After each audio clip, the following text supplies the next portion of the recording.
Gunter Pauli is probably the one who's instilled in the Club of Rome the fire underneath the bottoms of each of the Club of Rome members. He's been the constant reminder that we can't just talk about thinking, we have to talk about action. And not only has he said that we should, he's done it.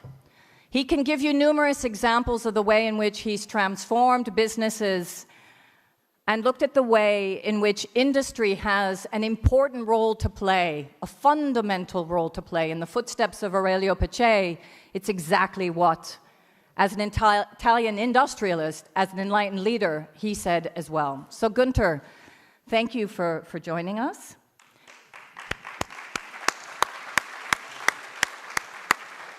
I've had the pleasure of working with Jorgen Randers for the last 10 years in a variety of different ways, but in particular when we started at the Cambridge Institute for Sustainability Leadership as co-faculty.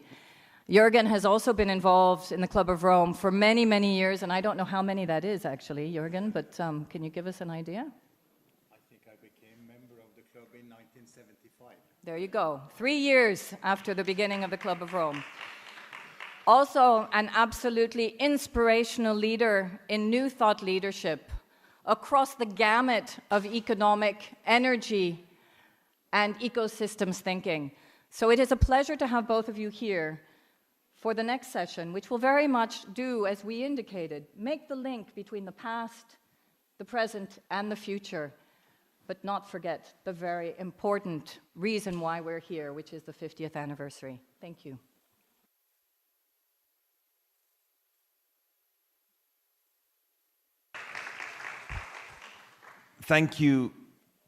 Thank you all, but to me the greatest gift from this event today is the thank you for seeing Eleonora Massini again. Eleonora, wonderful to see you.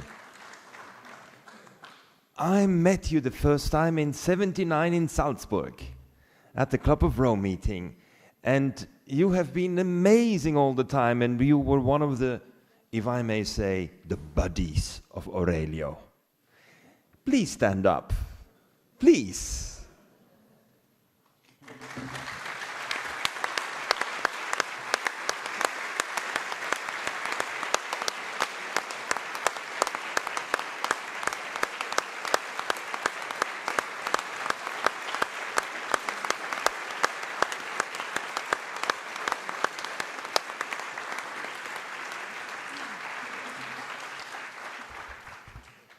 It's the first time in my life that I'm asked to make a reflection about the history.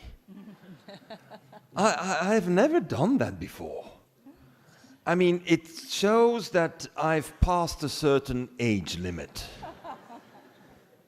And I am sorry, part of my age limit means I can't really take off my jacket because I'm still wearing suspenders. We accept. And the reason why I'm wearing suspenders is because my luggage got lost. And I had to go and buy a suit. And they couldn't fix the pants in time. But they got me the suspenders. So, the Club of Rome. Could we have the slides, please? And you can direct them there. The Club of Rome, I would like to go back really into the Club of Rome and take you to 1768. 200 years before the Club of Rome was founded, the Lunar Society of Birmingham was founded. And the Lunar Society of Birmingham had some 3 incredible members. That included William Small, who was no one else less than the tutor of Thomas Jefferson.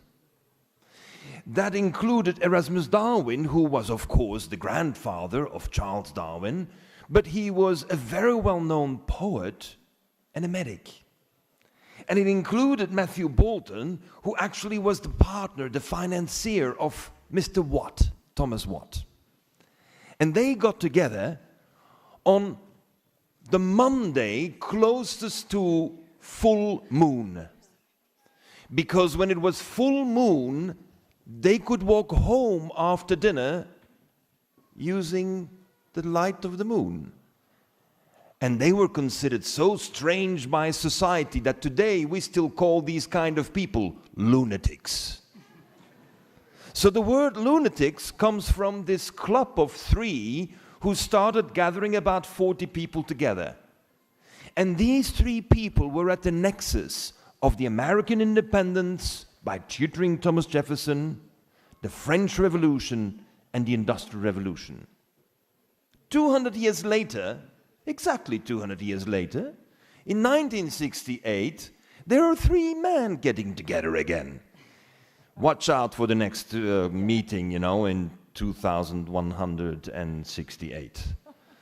But what is very important is, and I'm insisting, having been so privileged to be with Aurelio during 6 years of his life, that Aurelio's mind of bringing people together, and we can't go through the whole history, the time doesn't allow it me, but the meeting with Alexander King on one hand, who was a bureaucrat, who had served at the embassy of the United States, of the embassy of England, of the United Kingdom in the United States during the war, and German Gvisciani, who had learned to know in the negotiations for the creation of the first large foreign car manufacturing in the Soviet Union. Don't ever forget, please, German Gvisciani, because without him the club would not have happened. And I know we kind of like to forget the Soviet Union and the USSR, but he was very instrumental in creating bridges. In 1968, the club decided it was going to do, and I quote, "study the predicament of humanity in complex and an uncertain world."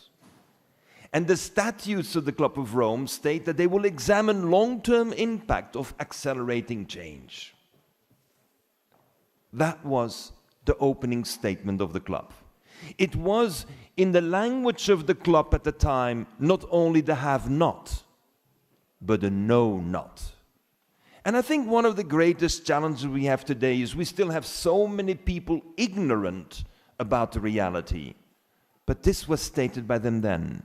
Solidarity. In the first writings in 68 by Aurelio says it's a rare commodity. We need to have an abundance of solidarity instead of the rarity that it had become.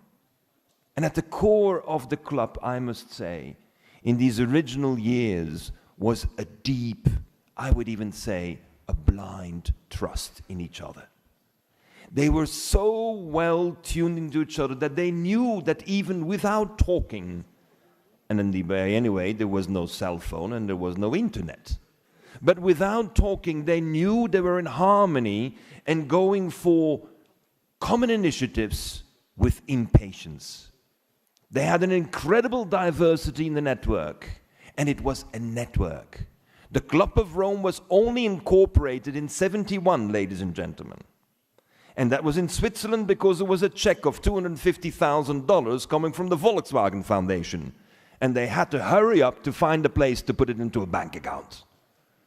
That's the reason why they got into the formalities. They were very action-oriented. The club was not at all a center of study.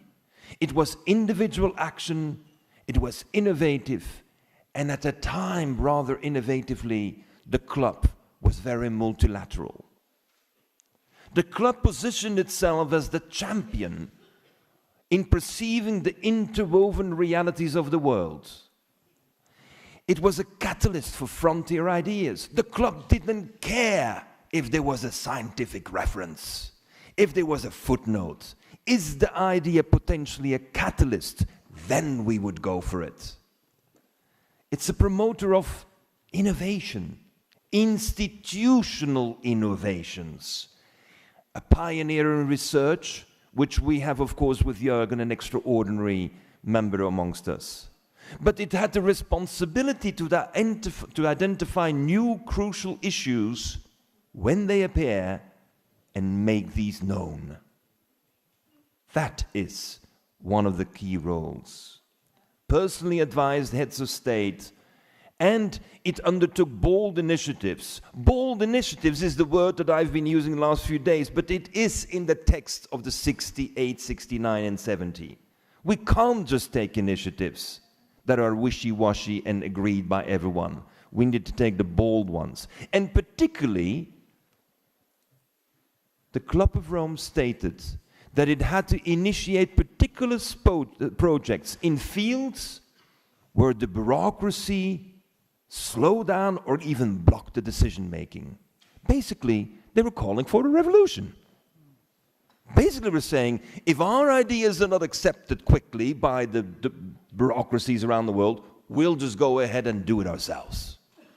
And ladies and gentlemen, that came along with massive media and public awareness.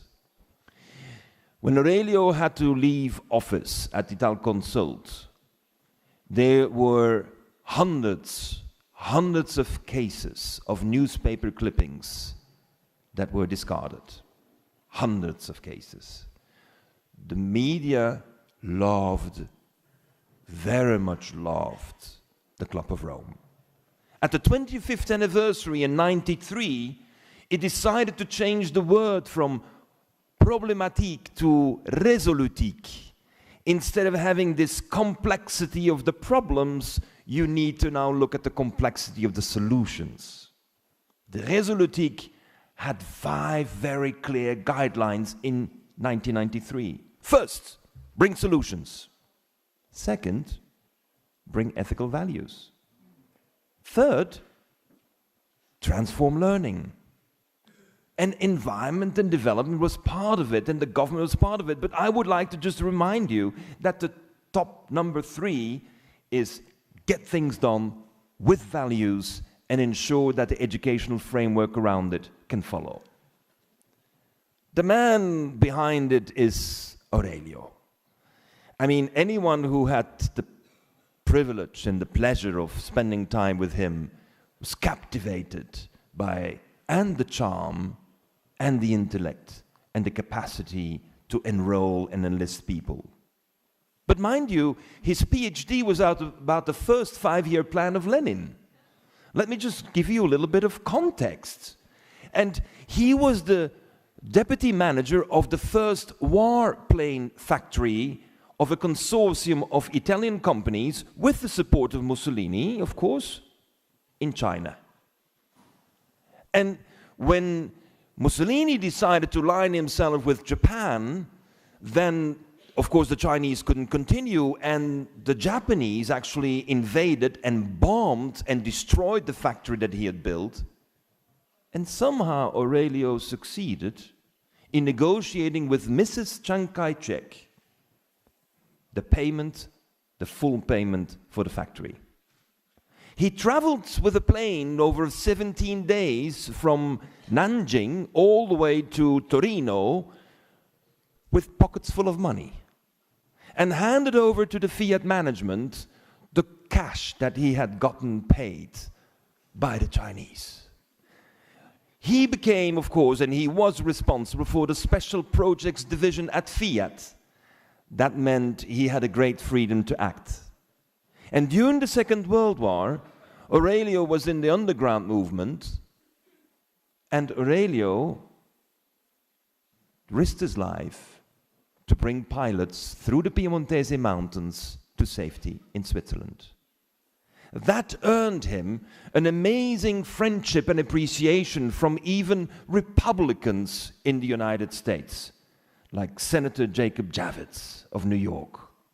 This capacity to relate to, on one hand, the communists in the USSR and the Republicans in the United States.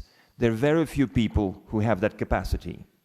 For Aurelio, it became a bit difficult in Italy with his positions, and of course his extraordinary intelligence and capacity to get things done made him not so welcome somewhere. And as a result, he decided with Valletta, the power man of Fiat at the time, to go to Argentina. In 1964, Fiat in Argentina was as big as Fiat in Turin. He went through drama with Oberdanza Lustro. And what I think is important, if you just bear with me, why I'm telling you this, is because it gives you the context on how it was possible that Aurelio had this amazing network of contacts. He argued with the communist guerrilla in Argentina to free Oberdan, but he failed. Pietro Savoretti became his frontman in the Soviet Union. Germin Gvisciani got him going, and here is the first real impact of the club.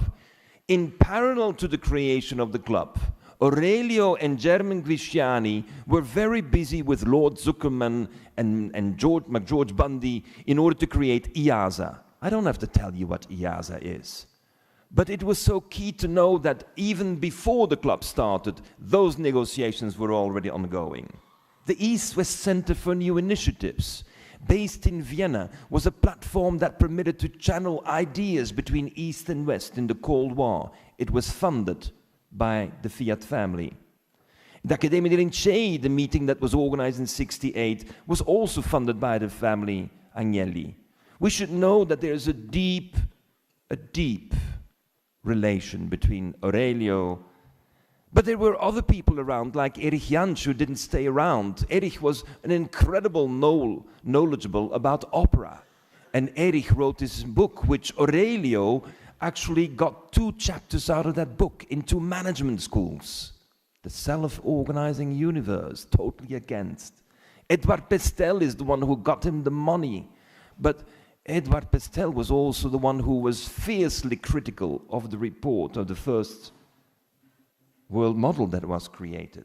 Bob Havrelichen was the host in Switzerland, and he is the one who has actually facilitated a lot of the logistics in the original time. But the one who opened the bank account was Hugo Thiemann, and he was the head of the Battelle Institute, and he had the signature. And Eleonora Massini, you were there. Eleonora, you know, it was the only woman at the time, but there was a woman around. And she was very strong in her influence with Aurelio. Jay Forrester made a big impact on Aurelio, but Aurelio had this innate resistance to the mathematical modeling.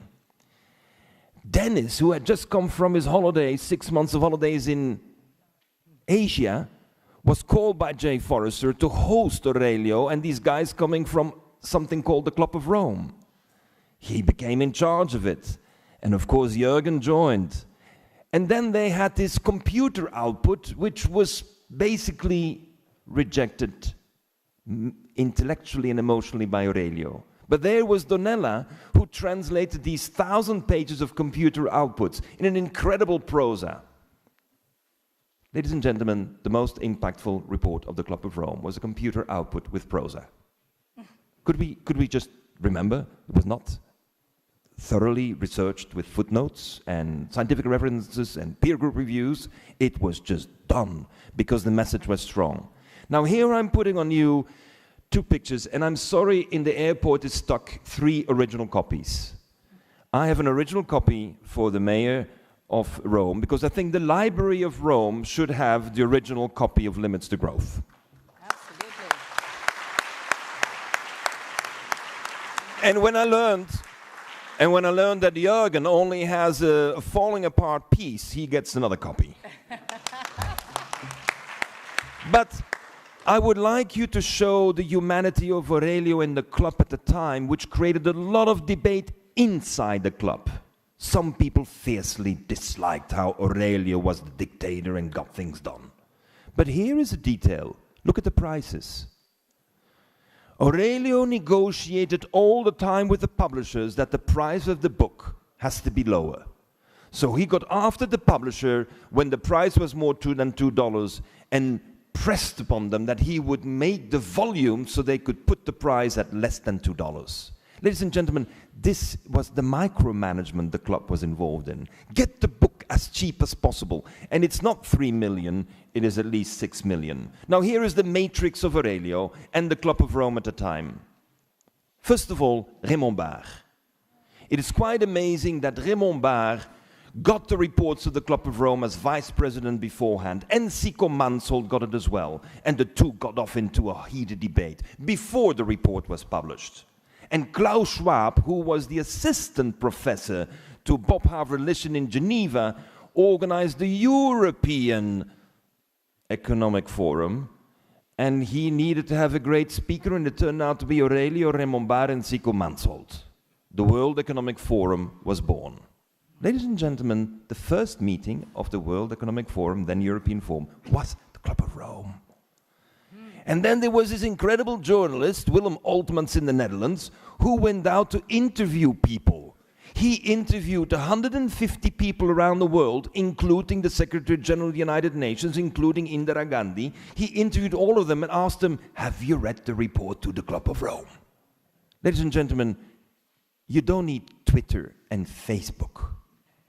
You need people talking to people.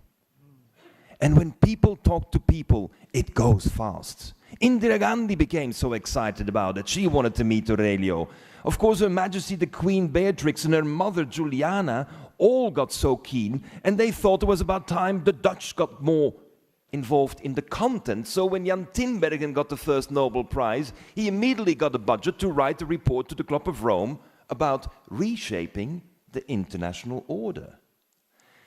And there was this incredible Austrian Chancellor, Bruno Kreisky, who, I would say, if it wasn't love, it was definitely very platonic, but Aurelio and Bruno, they liked each other. And whatever Aurelio had in his mind, Bruno would do it. And I can tell you that this meeting, which is probably one of the most prominent meetings the Club of Rome did, was bringing together 9 heads of state in Salzburg to debate. Exactly as you were saying, Sandrine, let's bring together these cities. Well, Aurelio was bringing together the heads of state. Of course, he needed to have someone to pay the bill. And Bruno Kreisky paid the bill. But Bruno Kreisky's budget was not good enough for that because it was in Salzburg. So the governor of Salzburg, Hasselauer, footed the other half of the bill. And ladies and gentlemen, being in Rome and in the Vatican, I must speak about Cardinal Franz König. Aurelio always stated that he was agnostic, and the Club of Rome was not going to get into religion. But I have been witness of meetings organized in Vienna, again with the help of Bruno, whereby the cardinals of the Vatican were meeting with the Communist Party of the Soviet Union to agree on how to let the cardinals and the bishops in the Soviet Union in the underground do their work. And I was at the meeting and the discussion was, are we going to give the mafia of the Russians and the Soviets the power, or are we going to get values to the people? And the church with Cardinal König, Aurelio, was the mediator of this meeting. We have to talk about some of the bad people that were involved as well, like Robert Maxwell, who plundered the pension fund, but he was the publisher of the Club of Rome. Maurice Guernier, who secured the network in Africa. Il était l'inspecteur des finances in France. That means he had access to every every African president. Fouet-Bagny was one of the great supporters of the club. 3 meetings of the club were held in Ivory Coast. Enrique Iglesias, the president of first CEPAL and then of the Inter-American Development Bank. Belisario Betancourt, the president of Colombia, where the last trip of Aurelio took place, mobilized with Paulo Lugari this incredible project, the largest project of solar power installed in social housing still today, was initiated at a Club of Rome meeting in Bogota. Ladies and gentlemen, 76,000 units of solar power manufactured in Colombia were installed. The decision was made at the Club of Rome meeting. And the first decision to regenerate the rainforest, Las Gaviotas, this is where I made the last trip with Aurelio. 60 members of the Club of Rome joined, and everyone looked at this project and said, it's crazy. How can you regenerate a forest? Ladies and gentlemen, the forest stands today. In Japan, it was Saburo Okita with Eisaku Sato who got the Nobel Prize. He was the one who committed to the non-nuclear proliferation. And Sato, when he got the Nobel Prize, said, we have to do something in Japan. And Aurelio said, it's the United Nations University. $100 million donation from Japanese. And that was a meeting with Okita and Aurelio. Get down to education. Sujat Moko was the second rector. Heitor Gorgolino, the third. The fourth, Konrad Osterwalder. Ladies and gentlemen, third, second, and fourth were all members of the Club of Rome. That sounds like a takeover. Abdel Salam al-Majali, who was the president of the Arab Thought Forum, was the chairman of the board of the United Nations University. Ladies and gentlemen, we had UNESCO, Federico Mayor, Carl-Johan Hedén, who created MIRSEN. This incredible network of biology was a product of the Club of Rome.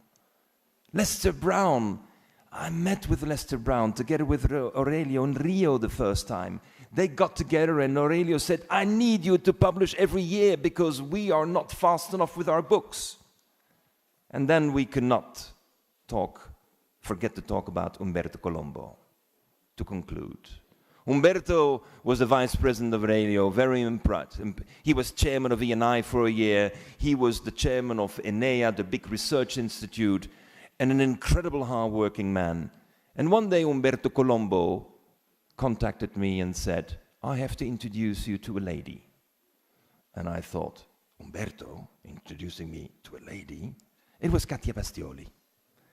And we met. And it was an amazing relationship because I'm very privileged to serve on the board of Novamont, where there is really a transformation taking place on how you look at chemistry and stranded assets. We cannot forget another lady in the Club of Rome, Elisabeth Mamborghese, because George Livanos, when he, with the Niarchos family and the Onassis family, wanted to clean up the shipping industry, they mobilized Helmepa, the Hellenic Marine Protection Environment. Ladies and gentlemen, for that one day of work for Aurelio, of pulling everyone together, George paid $75,000 in '82. That went to the Forum Humanum, a project that the Club of Rome didn't want to fund. This was Aurelio. He will get his way. Daniel Janssen, who got Aurelio into the Bilderberg in the Trilateral Commission.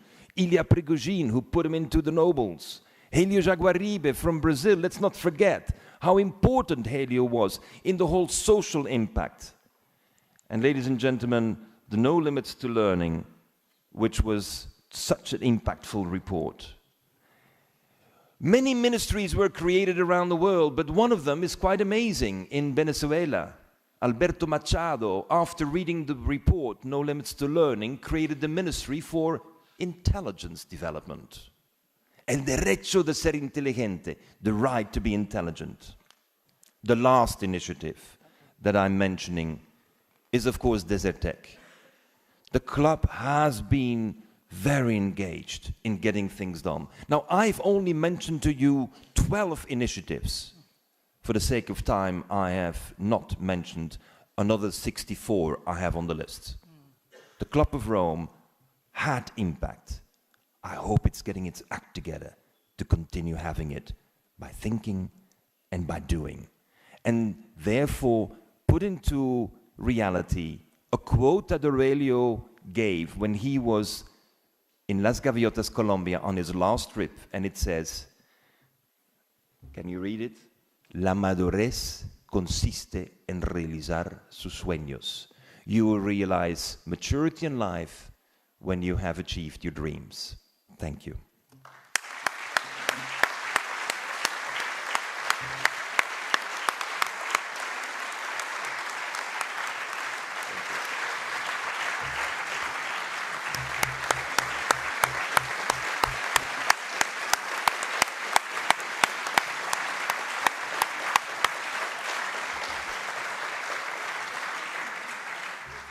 Gunter, that was the most incredible pathway through history and to the future that we could have had. And I think probably one of the largest history lessons that you've given to Aurelio Pache's great-granddaughters, who were the 3 young, lovely women who stood up. We will continue, and we have been continuing in the footsteps of Aurelio Pache.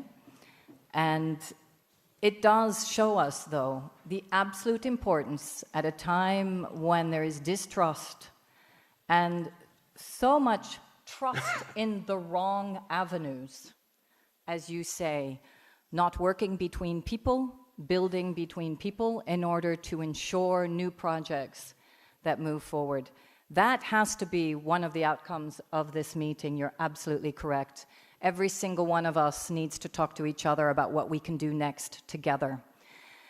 Moving on to our next incredible speaker, who will lead us through a slightly different pathway, I think. Jorgen, please, and may I just ask, in terms of timing, because now we are quite over time, how much? I am asked to speak for 30 minutes. 30 minutes. I'll try to be shorter. But Could you please? Thank you. I don't want to.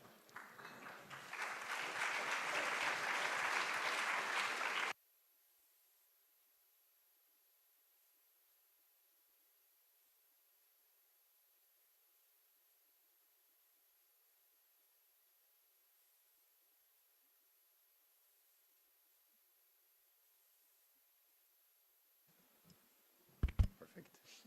Good morning. I want to start by thanking Gunter for this wonderful review of where we're coming from. He at least made me understand how long I have lived, and he also managed to make me understand how incredibly old I am. You know, all of these things have happened in front of my eyes, you know, during the last 73 years. Actually, only 50 of those 73.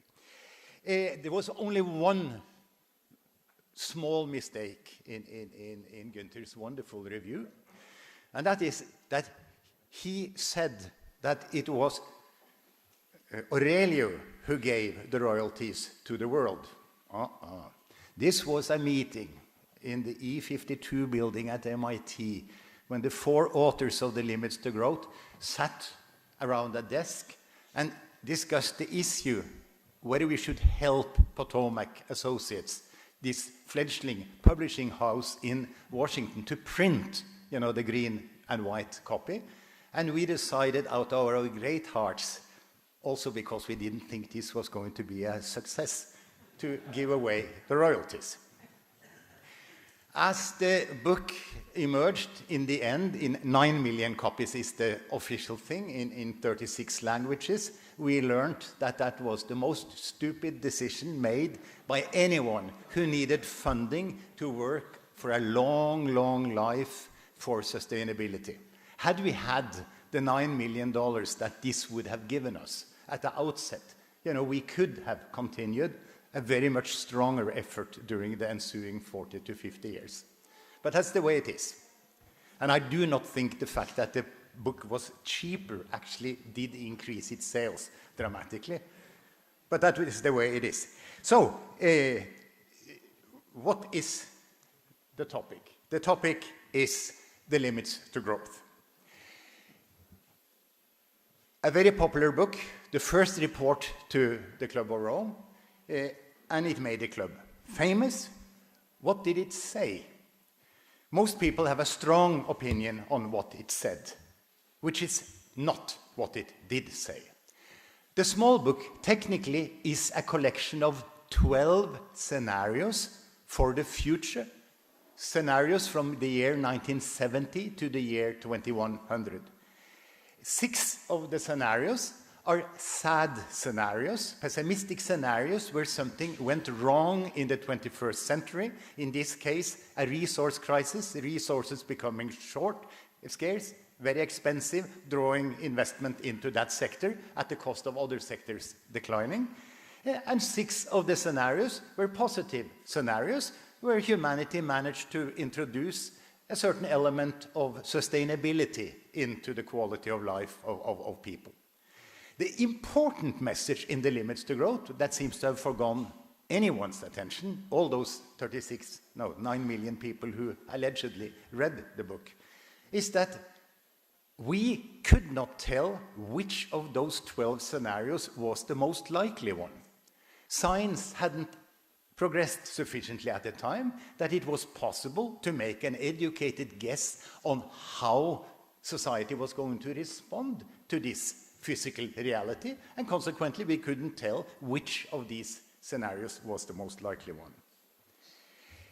However, now we are 50 years down the line, and you are experiencing something that probably has never happened before, that someone is still alive 50 years after the fact with a computer model, and it is possible to say, you know, what did happen? And I will show you what happened, because the only thing that is of scientific substance is to ask the question, which of those 12 scenarios has the world actually followed? That's the only thing, that's the only way in which you can test the thing. And in order to do so, here are the 12 scenarios for from the Limits to Growth book for population. So this is if there was any forecast of population developments in that book, here it is. You know, from stabilized population at the bottom, you know, to populations that grow very big at the top or collapse in between. So all one can do, scientifically speaking, is to ask what has happened since. So if this doesn't, oh God. I mean, here I do rely on technology advance. So this is what has happened since. So the world population has developed well within the fan of opportunities indicated in the Limits to Growth book. Can any conclusion be drawn from this about limits being right? No. Can any conclusion be drawn about limits being wrong? No.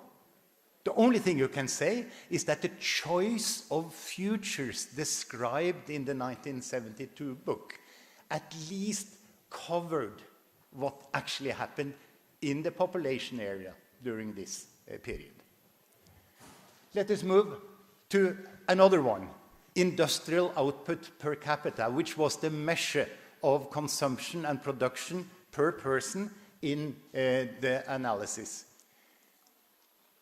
Here you see, once more, the world has grown economically just in the middle of the scenarios from Limits to Growth. So no big surprise. Of course, someone might have expected there to be a collapse between 1970 and 2018. We did not, and consequently you see the world has evolved more or less center of the 12. I'll be faster on the next one. This is food per capita. This is the amount of food that the world has actually produced per person over the last 50 years. And here you see that limits was wrong. All the 12 scenarios in the Limits to Growth book expected the world to produce more food than the world has actually done over the last 50 years. Which is very interesting. So it means that Limits was excessively optimistic about the future, not excessively pessimistic, which is, of course, the general perception of the thing. But this is until now. Of course, this doesn't say anything about what will happen during the next 50 years, but at least we can see that on this score, you can say that Limits was wrong. All the scenarios included in the book were too optimistic on the food side, which is interesting. On the resource side, this is what has happened, which supports first of all, the resource use over the last 50 years has not been as excessive as in most of the pessimistic scenarios from the Limits to Growth, but it is well within the fan of scenarios. And then finally, there is the pollution sector in the Limits to Growth model. Here is the accumulated level of pollution in the 12 different scenarios, and then I have simply added the temperature, you know, which is a measure of the accumulated pollution activity of the world. And so the world has done slightly worse on the pollution side, on the carbon emissions sides, but that is, of course, a question of how you scale the graph, etc. So more or less the same. So that's what you can say after 50 years is that model analysis relatively good on those scores where you can see something clear. Limits was too optimistic. Very interesting. What was the real message of the limits to growth? The real message was not a forecast. It was not a message that oil will run out by 2000 or that the world will go to hell, within the next election period, or that the finance sector is going to collapse quickly. The real message, if you really read the thing and see what we tried to say, these are the 4 things. I apologize for the fact that very obviously we wrote the book so unpedagogic that the 4 messages did not get through. All people at this point in time perceive the limits as having said something completely different from what it actually did say. What it did say, it said, point number 1, the Earth is finite. And it is finite even if there is technological development, because technological development takes time. And so if the growth rate is fast enough, technologies will not keep up. The second message is that, and this Anders had discovered, the main message is that the footprint of humanity, the resource use and the pollution output, cannot grow forever on a finite planet. Clearly, GDP can grow forever on a finite planet. GDP is a measure of human activity levels and assessed at market value. Clearly, I can give better and better talks over time and be paid by nicer and nicer paintings, valued at higher and higher rates. It's totally possible to run an economy where the economy grows measured as GDP, as long as the footprint stays within the physical boundaries of the planet. We didn't manage to get that message across at the time. We didn't manage to get it across during the ensuing 40 to 50 years. The third point, which is very important, is that there are multiple limits. There isn't only one resource limit or one pollution limit. There are many.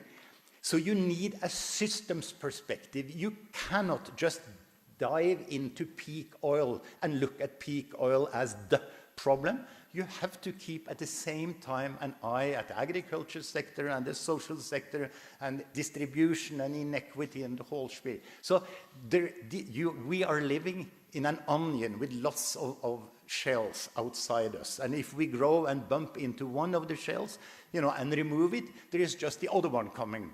So please have a long time horizon and please be broad.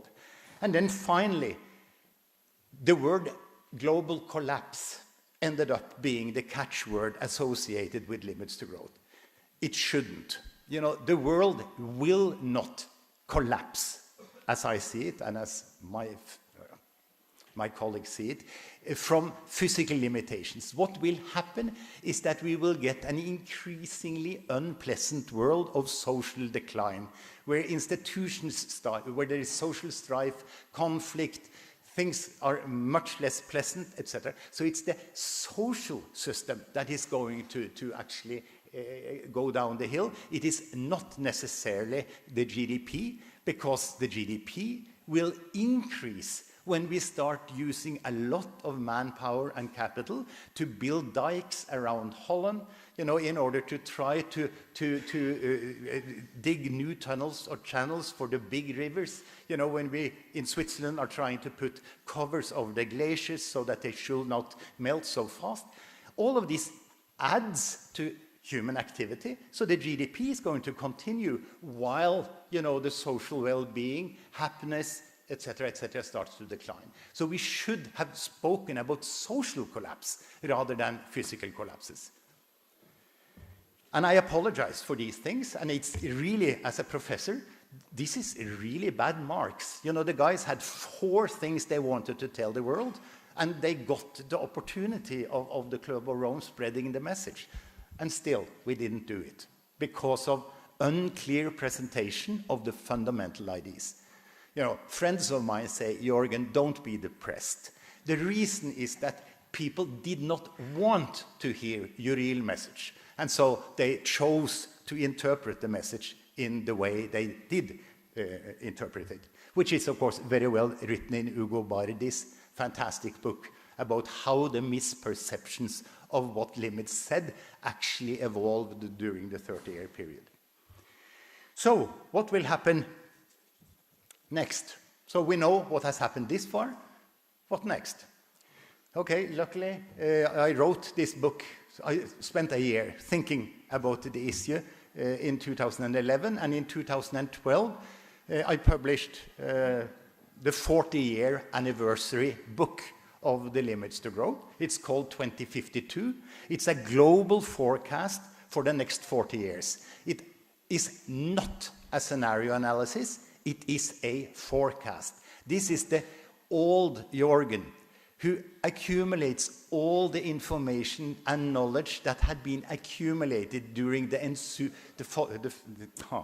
forerunning 40 years, trying to say whether it is possible to say something about how the world is actually going to react to the emerging physical limitations.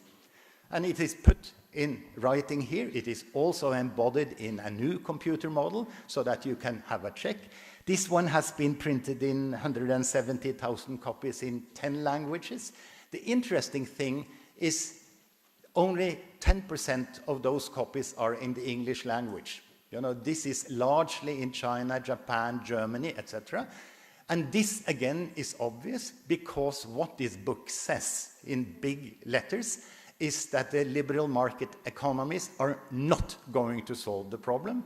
The problem will be solved better in places with strong government. And so I was incredibly pleased to hear Ernst choosing from the endless number of things he could have said 2 minutes ago when he stepped down. You know, he chose strong government as the thing. I think strong government is the new bold initiative that Gunter is calling for, supporting, you know, not the liberal market economy, but one where, you know, people get the opportunity to do intelligent long-term action. So, what does 2052 say about the future? And I'll do the same thing. I'll just run through the scenarios for limits to growth, the 1972 scenarios, and I'll tell you what the 2052 forecast is. I still believe that the 2052 forecast is a good forecast. It has been right at least the first 6 years.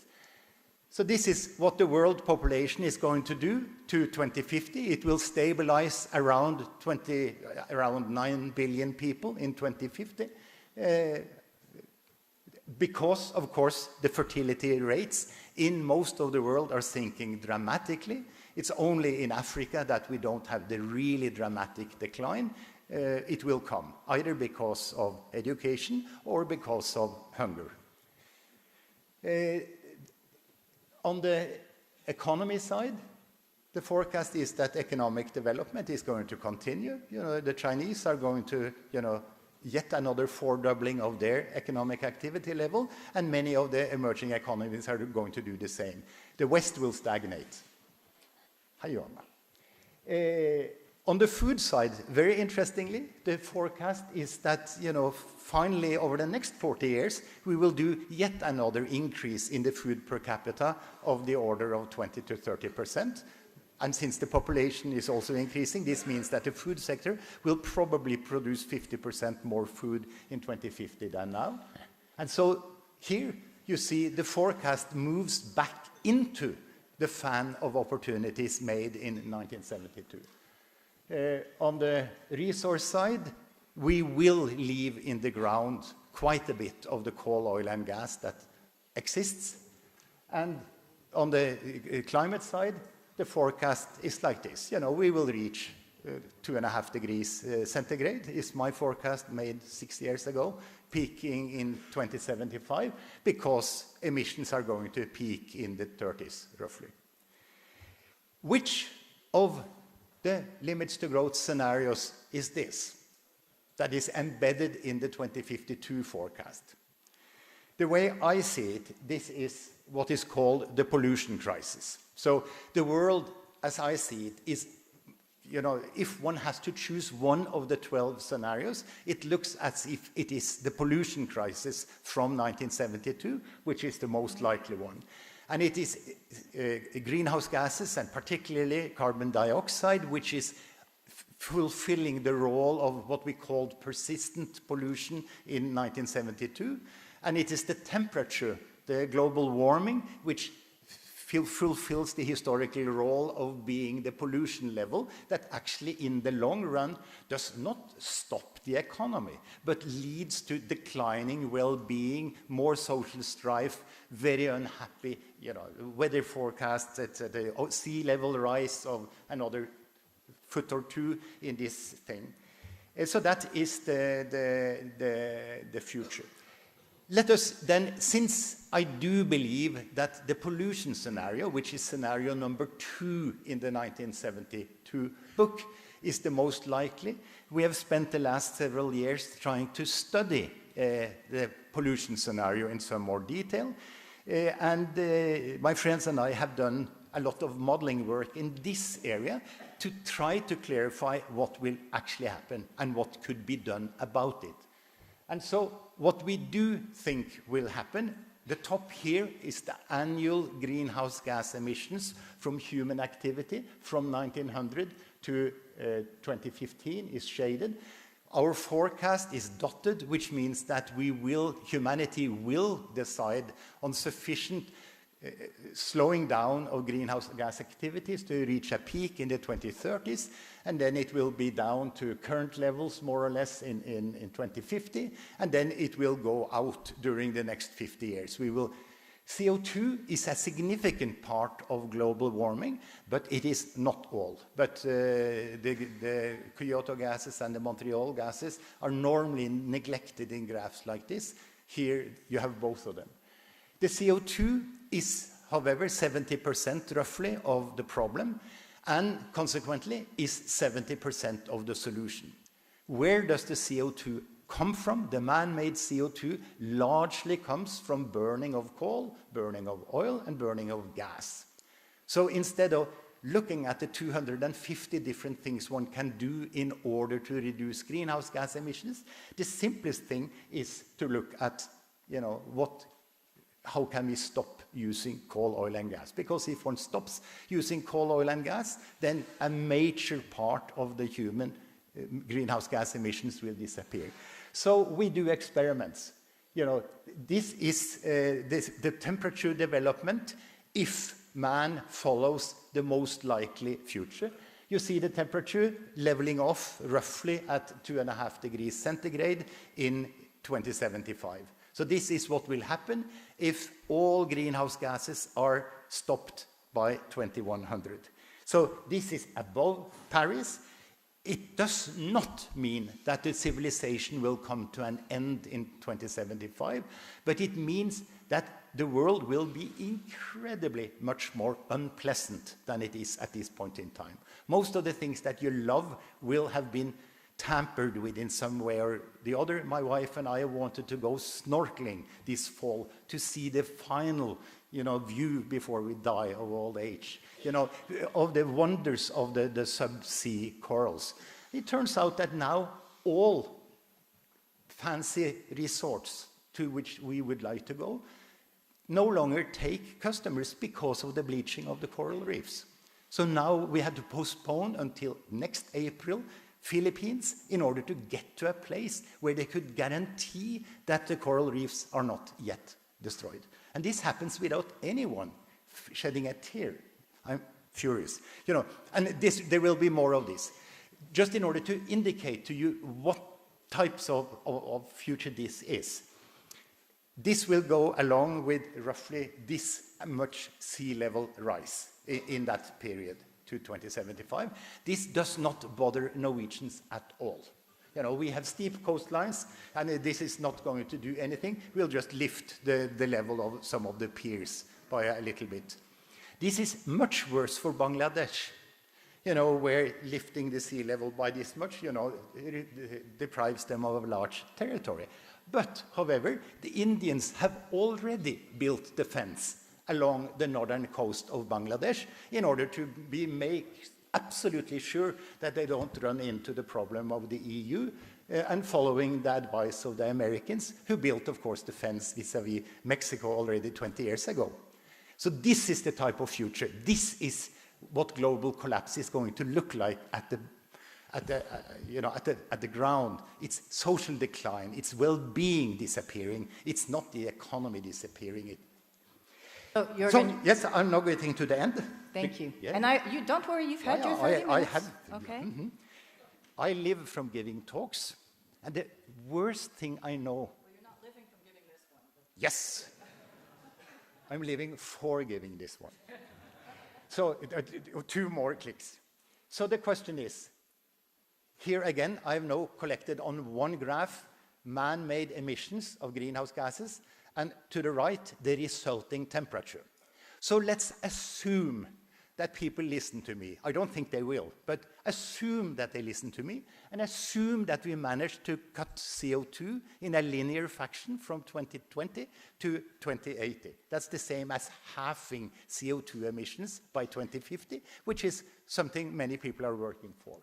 So that means that emissions go down like the blue line, and you see the temperature then reaches a peak slightly earlier and slightly lower. So we are just above 2 degrees centigrade in that case. So it doesn't really solve the Paris Agreement. So then we go for my alternative, which is cutting linearly CO2 from now to 2050, which is the green line.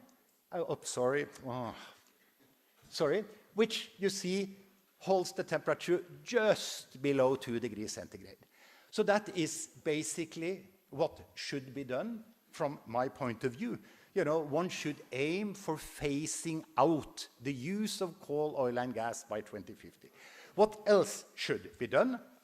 Well, that is the topic of Johan, because Johan and I have spent the last year with our friends and colleagues trying to look at this in some more detail. And as I told the members yesterday, I'm not going to steal the thunder from Johan's talk. He will tell you that in addition to phasing out coal, oil, and gas, there are a few things that Sandrine will have to make the Club of Rome support.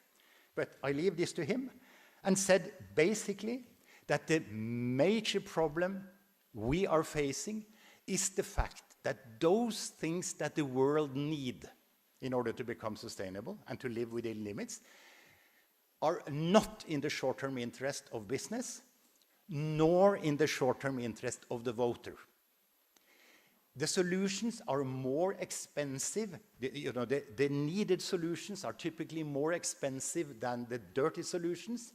Consequently, competing business cannot implement them. And the solutions normally involves closure of dirty jobs before the clean jobs arise. And consequently, most people are also against this move. And that is the core challenge. Phase out fossil fuels by 2050. Thank you.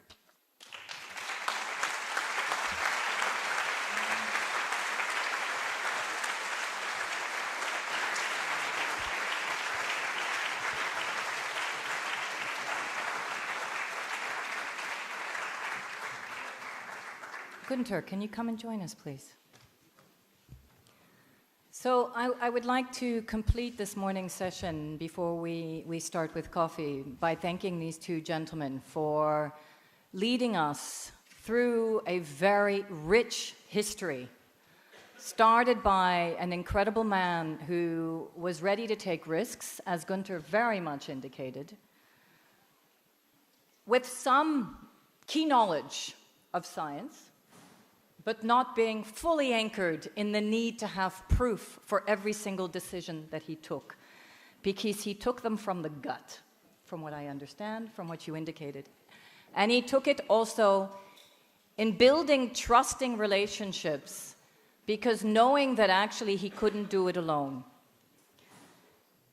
He gave us some incredible messages, which Jorgen has now put forward in the Limits to Growth, reminding us that planet Earth is finite, and if it was finite then, it's even more now. Reminding us that actually we are the footprint of growth, and that our addiction to fossil fuels and many other polluting activities are going to lead us to our own demise. He reminded us of the multiple limits, but linked it also to the social implications. And many times it has been reminded of this incredible leadership and the leadership of the Club of Rome. And when you start as a new leader, that seems incredibly ominous. But I do want to add one last point, which you made a challenge, Jorgen. You said, this is what Sandrine is going to have to do. And I would like to say, no, this is what we are going to have to do.